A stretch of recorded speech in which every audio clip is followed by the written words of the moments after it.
गरिमा जौहरी ने लिखा है, witnessing is there then why am I not able to sit with eyes closed for long hours, why mind keeps reminding me of day to day things, will mind cease eventually when there is no next, what is next. Garima ने पूछा है कि अगर साक्षित्व भीतर है तो मैं आंख बंद करके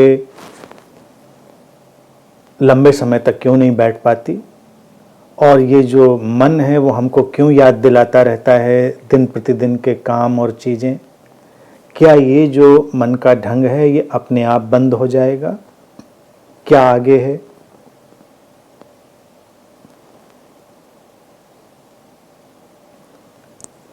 देखो गरिमा, जब साक्षी है तो सुंदर बात है कि तुमने उस विटनेसिंग को, उस साक्षी को अनुभव किया।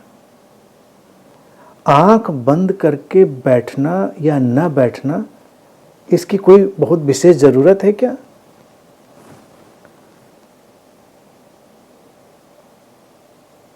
नहीं बैठ पाए तो नहीं बैठ पाए, जो नेचुरल है उस नेचुरल में रहो, नेचुरलनेस का स्वागत करो और इस प्रोसेस से स्ट्रगल बंद कर दो। एक तो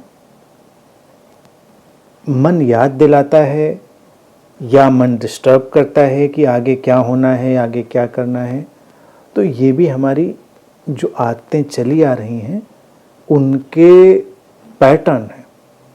साक्षी घट गया है का अर्थ क्या है? साक्षी घट गया है का अर्थ है कि हम जीवन को, अपने शरीर को, मन को, इस शरीर मन में घटते सारे घटनाक्रम को, इस शरीर मन के बाहर और इस शरीर मन के भीतर घटती हुई जो लीला है, जो ड्रामा है, उसको तटस्थ होकर देख पा रहे हैं। एक डिटैच्ड ऑब्जर्वेशन, उसकी घटना घट गई है। अब वो घटनाक्रम बाहर घटे या भीतर घटे, इसे तो कोई अंतर नहीं पड़ता, तुम दोनों के प्रति तटस्थ व्यवहार कर रही हो। अगर जीवन ने चाहा कि तुम आंख खोलकर बैठो तो आंख खोलकर बैठो, जीवन ने चाहा कि आंख बंद करके बैठो तो आंख बंद करके बैठो। और फिर अगर तुमको शायद इस चीज की नीड लगती हो कि आंख बंद करके हमको बैठना चाहिए, जिससे हमको ज्यादा अच्छा लगेगा, ज्यादा विश्रांति मिलेगी, तो कुछ बार बस बैठो, प्रयास करो, अस्तित्व के ऊपर छोड़ो, और वो जो चाह है बैठने की वो फिर मैनेज होगी और वो बैठना भी संभव हो पाएगा। वास्तविकता ये है कि इस साक्षित्व की, विटनेसिंग की आंख खोलने और बंद करने से तो कोई रिश्ता नहीं, ये तो अंतर मन की आंख खोलने की घटना है। इसी को तो भारतीय दर्शन में इसी को तो कहते हैं ना, जैसे कि शिव का तीसरा नेत्र, opening of third eye. Witnessing is the opening of third eye. What is third eye? जो ये हॉरिजॉन्टल विजन है, इसके प्रति तटस्थ हो जाना, जीवन के द्वैत के बहते हुए कार्य व्यापार के प्रति जो हमारी दृष्टि है उसके प्रति तटस्थ हो जाना, और फिर एक नई दृष्टि का विकसित होना, वही है थर्ड आई, वही है तीसरी आंख, वही है शिव नेत्र, तीसरा नेत्र की एक अब नई दृष्टि विकसित हुई। जब हम इस सारे कार्य व्यापार को, द्वैत के, सुख के, दुख के, विश्राम के, व्यस्तता के, कार्य के और ठहराव के, इन सारे कार्य व्यापार को हम तटस्थ होकर देखते हैं।